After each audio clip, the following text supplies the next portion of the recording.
नंदी, जी माता। क्या भोलेनाथ अब तक नहीं लौटे? नहीं लौटे माता, पता नहीं कब लौटेंगे। वे आपको कुछ बताकर नहीं गए? क्या तुम ये नहीं जानते कि वो मुझे कुछ बताकर नहीं जाते? जानता हूँ माता, परंतु कभी कभी आप अपनी दिव्य दृष्टि से ये पता कर लेती है कि भगवान भोलेनाथ कहाँ हैं। यदि पता लगा लेती तो क्या मैं पूजा की थाली लेकर यहाँ चली आती? नंदी, तुम भी कभी-कभी सचमुच विचित्र बातें करने लगते हो। अब नहीं करूँगा माता, क्षमा करें। बम बम शंकर, काटा लगे न कंकर। बम बम शंकर, काटा लगे न कंकर। हर हर महादेव, हर हर महादेव। ओम नमः शिवाय। कौन है आप दोनों और यहाँ किस प्रयोजन से आए हैं? देवी, ये हैं महायोगी शिव भक्त ऋषभ देव। संसार में इनके समान वरदानी और चमत्कारी दूसरा कोई नहीं है। ये जिस पर भी कृपा करते हैं उसे इच्छित फल प्राप्ति होती है, और ये जिस पर भी दृष्टि डाल देते हैं वे तेजस्वी हो जाते हैं। भगवान शिव के पावन स्थान कैलाश में आकर किसी और की प्रशंसा करके क्या तुम शिव कोप के पात्र बनना चाहते हो? पहले ये बताओ कि तुम यहाँ किस प्रयोजन से आए हो? हमारा एक ही प्रयोजन है देवी, अपने आराध्य देव के दर्शन करना। हमारा एक और उद्देश्य है, कैलाशपति भगवान भोलेनाथ की जीवन संगीनी माता पार्वती के दर्शन करना। परंतु वे दोनों तो यहाँ दिखाई नहीं दे रहे। महात्मा जी, यही तो है माता पार्वती जी।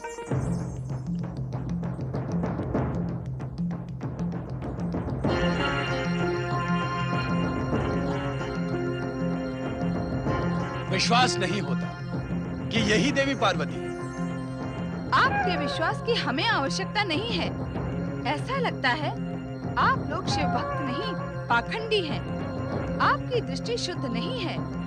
हमने तो कल्पना की थी कि शक्ति स्वरूपनी देवी पार्वती परम रूपवती, परम तेजवती, महाशक्तिमयी होगी। परंतु आपको देखकर तो कोई भी ऐसा नहीं कहेगा कि आप ही देवी पार्वती हैं। यदि आप देवी पार्वती होती तो देखने वाले की दृष्टि स्वयं झुक जाती। ऐसे बार बार देखने की आवश्यकता ही नहीं पड़ती। गुरुवर, जब ये सिंह वाले बंदूक कह रहे हैं कि यही माता पार्वती है तो मान लेते हैं कि यही माता पार्वती है। ऐसे कैसे मान? हम ऐसे नहीं मानेंगे। मैं तो मान लेता हूँ गुरुवर कि यही माता पार्वती है। प्रणाम माता पार्वती। कृपया आप हमें ये बताएं कि भगवान भोलेनाथ के दर्शन हमें कब, कहाँ और कैसे होंगे?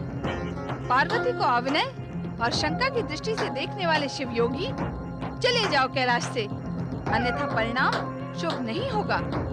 शिव योगी परिणाम की चिंता नहीं करता देवी। आपसे जो हो सके कर ले, परंतु हम कैलाशपति के दर्शन किए बिना कैलाश से नहीं जाएंगे। नंदी, भृंगी, शिवगणों, इन दोनों पाखंडियों को कैलाश से दूर कर दो। सावधान! ऐसा प्रतीत होता है कि कैलाश के शांत शीतल वातावरण में रहकर भी आपके मन में क्रोध की ज्वाला धधकती ही रहती है। ये अच्छा नहीं है। अपने क्रोध को शांत कीजिए। हम आपसे पहले भी कह चुके हैं, आपसे जो हो सके करें, परंतु हम अपनी कामना पूर्ण किए बिना कैलाश से नहीं जाएंगे।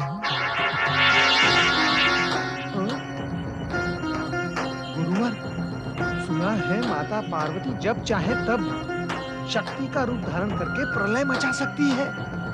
उचित यही होगा कि हम यहाँ से चले चले। कदापि नहीं। इस साधारण नारी के क्रोध से हम भयभीत होने वाले नहीं हैं शिष्य। तुम भी भयभीत ना हो। मैं अंतिम बार कह रही हूँ तुमसे, चले जाओ यहाँ से, अन्यथा मैं तुम्हें श्राप दे दूंगी। आपके श्राप का हम पर कोई प्रभाव नहीं होगा। आप श्राप देकर देख लें, हमें कुछ नहीं होगा। कैलाशपति की कृपा से हमें शाप रक्षा कवच प्राप्त है। तुम हमारी शक्ति देखना चाहते हो? हठी, शिव योगी, हाँ, देखना चाहते हैं। आप भी श्राप देकर देख लें। शिव योगी, मैं पार्वती तुम्हें श्राप देती हूँ। स्वामी आप? ओम नमः शिवाय। प्रणाम माता पार्वती। देवर्षि नारद,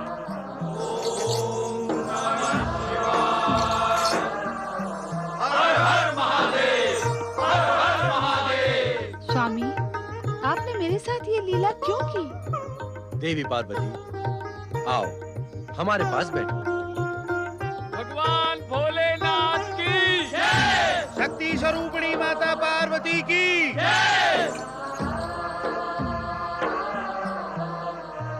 आश्चर्य है देवी, तुमने हम दोनों को नहीं पहचाना। तुमने हमें अपनी दिव्य दृष्टि से देखने का प्रयत्न भी नहीं किया। आपने मेरी बुद्धि भ्रमित जो कर दी थी स्वामी। नारायण नारायण। अच्छा हुआ माता आपने अपनी दिव्य दृष्टि का प्रयोग नहीं किया, अन्यथा आप दोनों की ये लीला हमें कहाँ देखने को मिलती।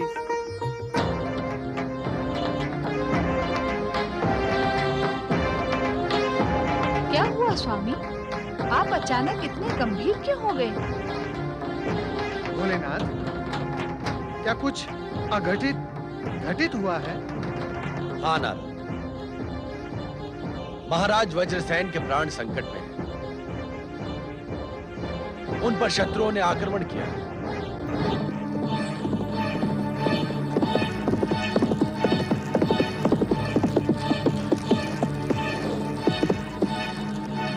गुरुदेव, गुरुदेव, अनर्थ हो गया गुरुदेव, अनर्थ हो गया। कैसा अनर्थ हो गया महामंत्री सुदन? क्या आप युद्ध भूमि से आ रहे हैं? महाराज, वज्रसेन का महल ही युद्ध भूमि बना हुआ है गुरुदेव। शत्रुओं ने दोनों ओर से दशारण पर आक्रमण कर दिया। महाराज वज्रसेन ने डटकर उनका सामना किया, परंतु पहले ये बताएं कि महाराज वज्रसेन जीवित हैं या नहीं? भगवान शिव की कृपा से वे जीवित बच गए, परंतु शत्रुओं ने उन्हें बंदी बना लिया। मैं बड़ी कठिनाई से शत्रुओं के बीच से निकलकर आपको सूचित करने आया हूं गुरुदेव। इस समय दशारण की रक्षा के लिए केवल आप ही कुछ कर सकते हैं। ये तो होना ही था महामंत्री। आपके महाराज वज्रसेन ने भोग विलास में डूबकर आचरण की सभी मर्यादाओं को तिलांजलि दे दी थी। वे प्रजापालक का कर्तव्य भूल गए थे। इसके अतिरिक्त उनका और क्या परिणाम हो सकता था? ये दोष निकालने का समय नहीं है गुरुदेव। कुछ ऐसा करें कि दशारण देश पर आया ये संकट समाप्त हो जाए और महाराज बंदी गृह से मुक्त हो सके। हमारे पास कोई मुक्ति मंत्र नहीं है महामंत्री सुदंत, कि जिसका प्रयोग करके हम महाराज वज्रसेन को शत्रुओं से मुक्त करा दें। फिर भी हम प्रयत्न अवश्य करेंगे, क्योंकि महाराज वज्रसेन महारानी सुमति के पति और युवराज भद्रायु के पिता हैं। भगवान शिव की कृपा से हम दशानन देश को शत्रुओं से मुक्त कराने का प्रयास अवश्य करेंगे। आप धन्य है गुरुदेव। आपका पहले वाला उग्र रूप अब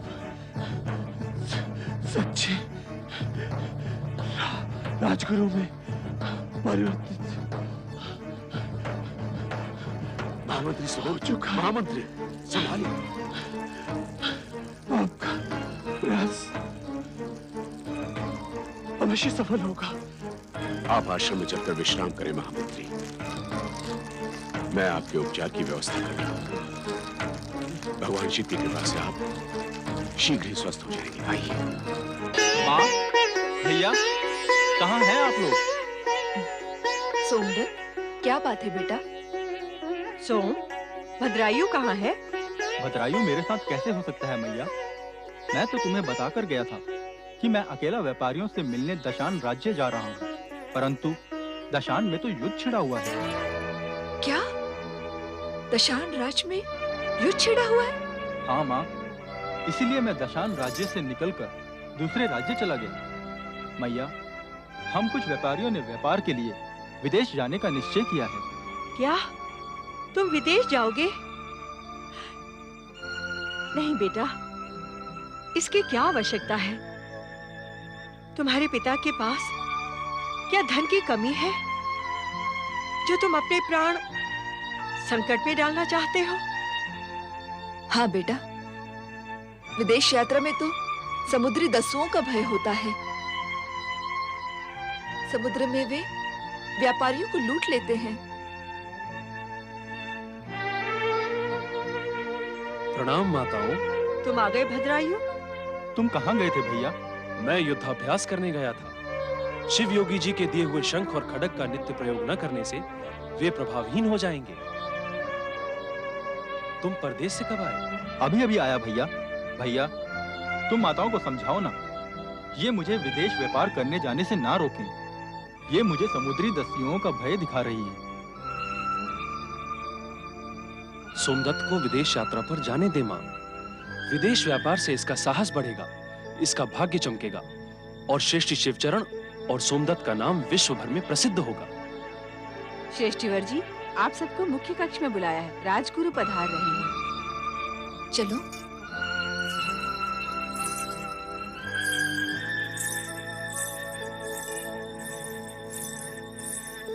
प्रणाम गुरुवर। प्रणाम गुरुवर। गुरुवर, आप इस समय यहाँ?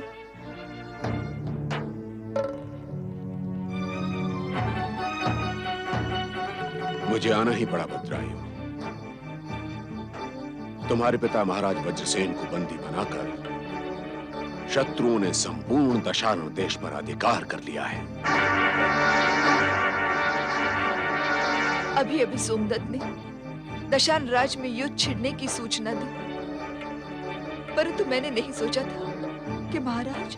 इसमें महाराज वज्रसेन का भी कम दोष नहीं है महारानी सुमति, परंतु इस समय मैं उसकी चर्चा नहीं करूंगा। बस भद्रायु, तुम्हें शिव योगी द्वारा दी हुई अद्भुत शक्ति प्राप्त है। उसका प्रयोग करके दशारण देश को शत्रुओं से मुक्त कराओ। हाँ पुत्र, तुम अकेले अपने पिता को इस संकट से बचा सकते हो। तुम निश्चिंत रहो मां। वत्स भद्रायु, शत्रु बलवान है। तुम्हें सहस्त्र हाथियों का बल प्राप्त है, परंतु शत्रु की सेना को परास्त करने के लिए सेना की आवश्यकता होगी। शीघ्र ही सेना को एकत्रित करो। गुरुदेव, आप उसकी चिंता ना करें। मेरे पास धन की कोई कमी नहीं है। पुत्र भद्रायु, तुम योद्धाओं को एकत्रित करो और योजना बनाकर शत्रु पर आक्रमण करो। तुम्हें विजयश्री निश्चित प्राप्त होगी। भगवान शिव की कृपा और हमारे आशीर्वाद से तुम दशारण देश को स्वतंत्र कराने में सफल होगे, इसका हमें पूर्ण विश्वास है। भैया भद्रायु, मैं भी तुम्हारे साथ कंधे से कंधा भिड़ाकर शत्रुओं से युद्ध करूंगा।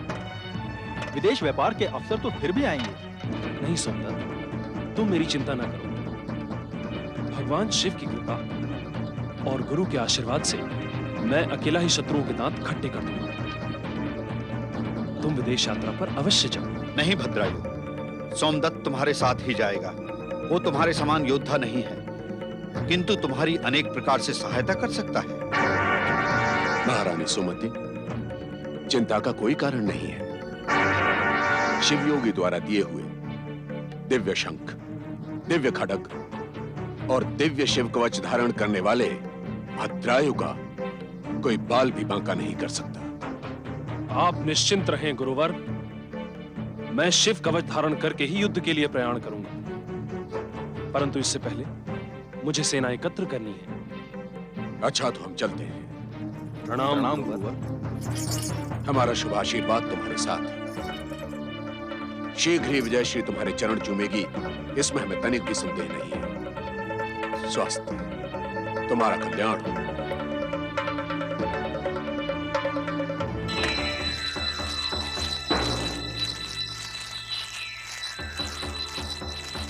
सावधान, कोई आ रहा है।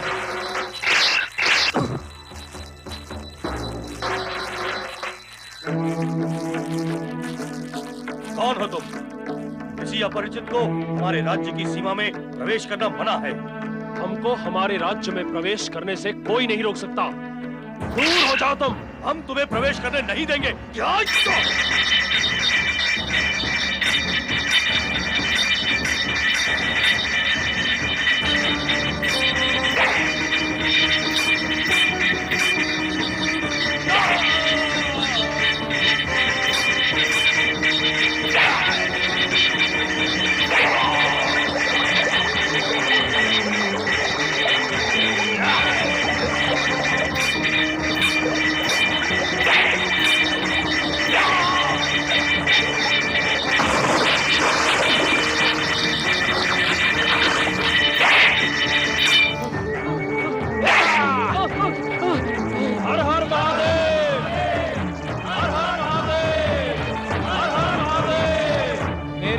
प्रजाजनों,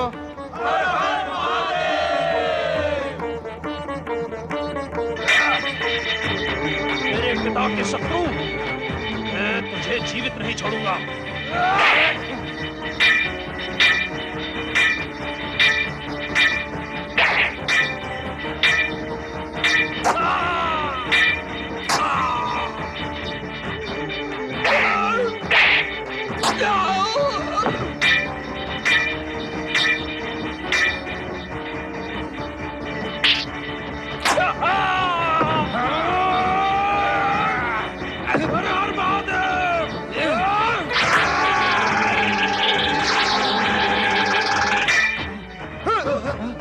चलो चल। वीरों के वीर राजकुमार भद्रायु की जय। बोलो महाराज श्री वज्रसेन की जय। भद्रायु, तुम जाकर महाराज को बंदी गृह से मुक्त कराओ। यदि शत्रुओं ने सिर उठाने का प्रयत्न किया तो मैं देख लूंगा। ठीक है सोमदत्त, परंतु तुम सावधान रहना। मैं सावधान हूं भद्रायु, तुम निश्चिंत रहो। चलो। दशार्ण देश के नरेश महाराज वज्रसेन की जय। दशार्ण देश के नरेश महाराज वज्रसेन की जय। महाराज वज्रसेन की जय। महाराज वज्रसेन की जय। महाराज वज्रसेन की जय। महाराज वज्रसेन की जय। महाराज वज्रसेन की प्रणाम पिताश्री। तुम? मैं आपका पुत्र भद्रायु।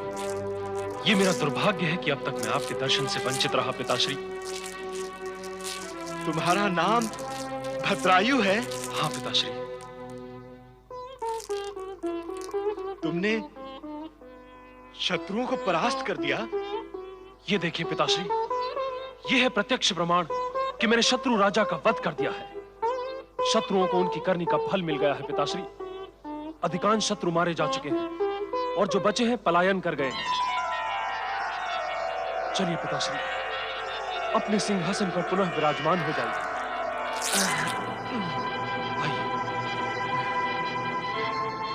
तुम्हारी माता कहाँ है पुत्र? हमारी विजय का संदेश मैंने माताश्री तक पहुंचा दिया है। वे शीघ्र ही यहाँ आ पहुंचेंगी पिताश्री। तुम धन्य हो पुत्र। जिस रोगग्रस्त पुत्र को उसकी माता के साथ बहिष्कृत करके मैंने मरा हुआ समझ लिया था, वही मेरा उद्धार करेगा। इस बात की कल्पना तो मेरा शत्रु भी नहीं कर सकता था। पिछली बातों को भूल जाइए पिताश्री। आइए अपने सिंहासन को संभालिए। माताश्री से भी शीघ्र ही आपकी भेंट हो। मैं तो उस महान महिला को मुंह दिखाने की योग्य भी नहीं रहा। तुम ही बताओ, मैं किस मुंह से उससे क्षमा मांगू? आप संकोच न करें पिताश्री। भूल तो सभी से होती है।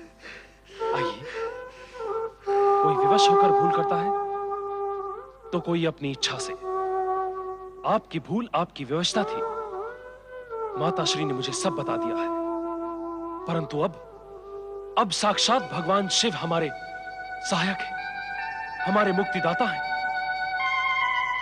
उनके उपकार से आज मैं शत्रुओं को पराजित करने में सफल हुआ।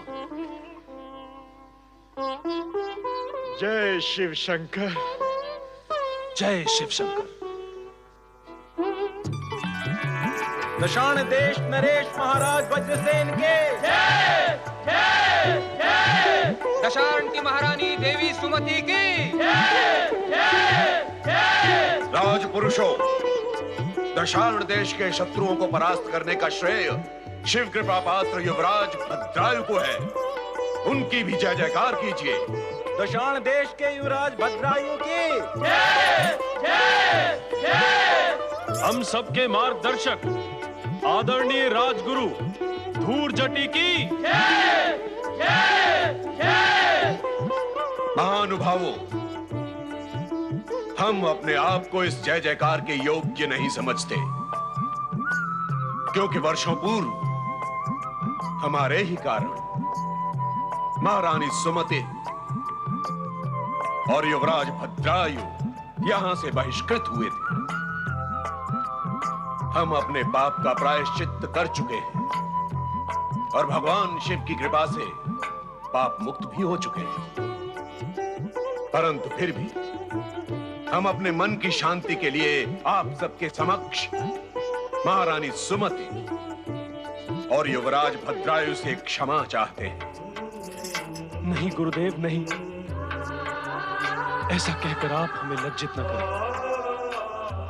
आप स्वयं मेरे पास आए और शत्रु को पराजित करने की प्रेरणा दी।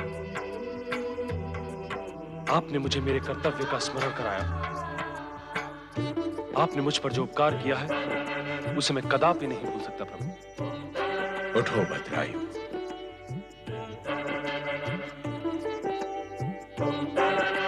तुम महान हो युवराज।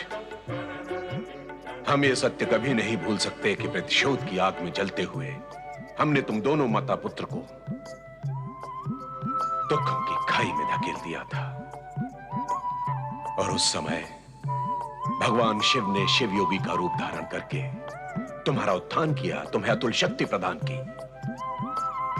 हमारे पाप को भी भगवान शिव ने पुण्य और वरदान में बदल दिया। धन्य है ऐसे भगवान शिव।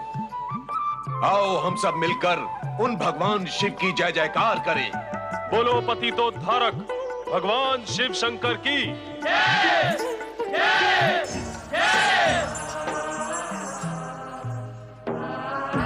ये जय जयकार सुन रही हो देवी? सुन रही हूँ स्वामी। हमारी जय जयकार करने वाला वही भद्रायु है जिसके उत्थान के लिए हमने शिवयोगी का रूप धारण किया था, और जिस रूप को देखकर तुम हमसे रुष्ट हो गई थी। रुष्ट नहीं स्वामी, मैं चकित व भ्रमित हो गई थी। आज भद्रायु ने एक आदर्श पुत्र होने का कर्तव्य निभाया। शत्रुओं को पराजित करके और अपने पिता को बंधन गृह से मुक्त करके उसने उन्हें पुनः सिंहासन पर आरूढ़ किया है। आज भद्रायु के जीवन का एक अति विशेष दिन है। यह तो बहुत ही प्रसन्नता की बात है स्वामी। तब तो शिवयोगी के शिष्य ब्रह्मचारी नारद भी वहां अवश्य उपस्थित होंगे। नहीं, क्योंकि हमने उन्हें वहां जाने की प्रेरणा नहीं दी है। वे उपयुक्त समय पर उपयुक्त स्थान पर अवश्य उपस्थित होंगे। स्वामी, आपके आशीर्वाद और वरदान से आदर्शपूर्ण और कर्तव्य परायण भद्रायु को मैं भी देखना चाहूंगी। अवश्य देखोगी देवी, परंतु वो समय अभी नहीं आया है। ऐसा क्यों स्वामी? क्या भद्रायु को देखने के लिए मुझे लंबी प्रतीक्षा करनी होगी? हाँ, तुम्हें तब तक प्रतीक्षा करनी होगी जब तक भद्रायु को किसी सुंदरी सौभाग्यवती का साथ नहीं मिल जाता।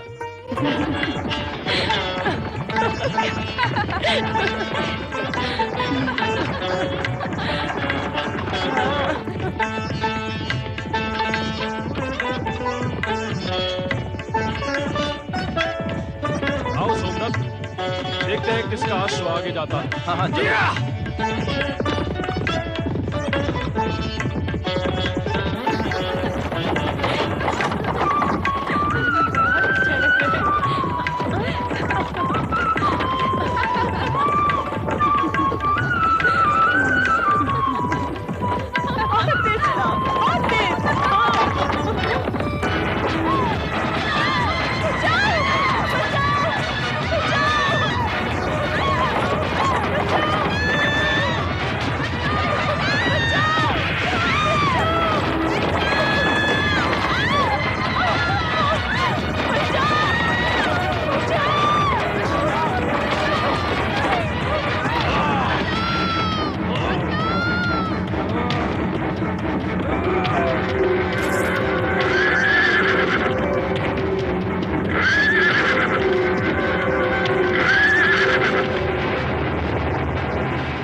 वेशभूषा और हाव भाव से आप राजकुमारी लगती हैं। जी, मैं निषाद राज की पुत्री कीर्ति मालिनी हूँ। हम वन विहार के लिए जा रहे थे कि अचानक क्या हुआ वो मैंने देखा, और मैंने जो किया वो आपने भी देखा। यदि आपके सौभाग्य से मैं समय पर नहीं आता तो आज पता नहीं क्या से क्या हो जाता। हमारी प्राण रक्षा के लिए हम आपके अत्यंत आभारी हैं। ऐसा लगता है कि आप किसी देश के राजकुमार हैं। राजकुमारी, ये दशाण देश के राजकुमार भद्रायु हैं, जिन्हें भगवान शिव की कृपा से सहस्त्र हाथियों का बल प्राप्त है। किसी साधारण मनुष्य में इतना सामर्थ्य कहाँ कि बिगड़े हुए घोड़ों का रथ रोक दे। आप इसके लिए भद्रायु का जितना भी उपकार माने कम है। राजकुमारी कीर्ति मालिनी, क्या निषाद राज के राज्य में घोड़ों की परीक्षा की व्यवस्था नहीं है? यदि घोड़ों की परीक्षा होती तो आपके रथ में भड़कने वाले घोड़े क्यों जोते जाते? भविष्य में वन विहार करने से पहले घोड़ों की परीक्षा का ध्यान अवश्य रखिएगा। अवश्य राजकुमार। भद्रायु, ये कितना विचित्र संयोग है कि एक दुर्घटना से बचने के लिए तुम दोनों का परिचय हुआ। हो सकता है इस परिचय में विधाता का कोई संकेत छिपा हो। ये तो समय ही बताएगा सोमदत्त।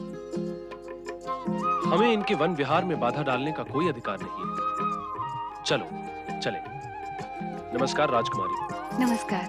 नमस्कार।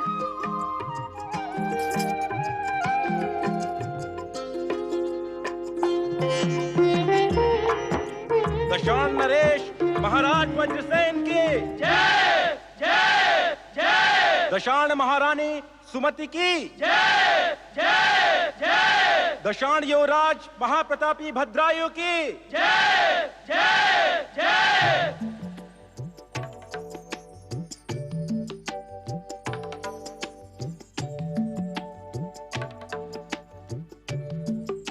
दशाण साम्राज्य के आदरणीय राजगुरु धूर्जटी की जय जय जय।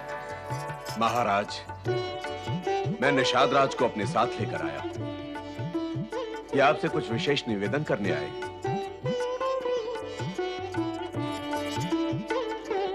पधारिए निषाद राज। ये हमारा सौभाग्य है कि अनायास ही आपके दर्शन हुए। आइए विराजिए।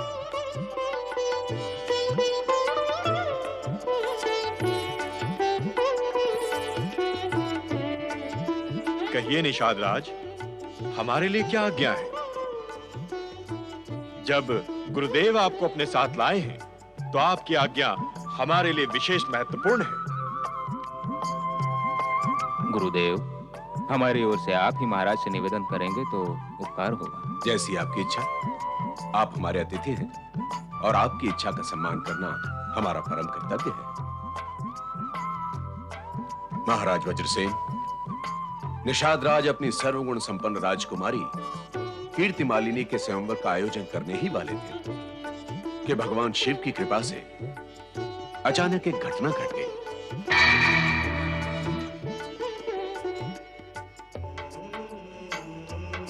कैसी घटना गुरुदेव? इस घटना का संबंध युवराज भद्रायु से है महाराज। यदि युवराज भद्रायु की बलिष्ठ बाहों ने राजकुमारी कीर्ति मालिनी के रथ को खाई में गिरने से न रोका होता तो राजकुमारी कीर्ति मालिनी के प्राण संकट में पड़ जाते।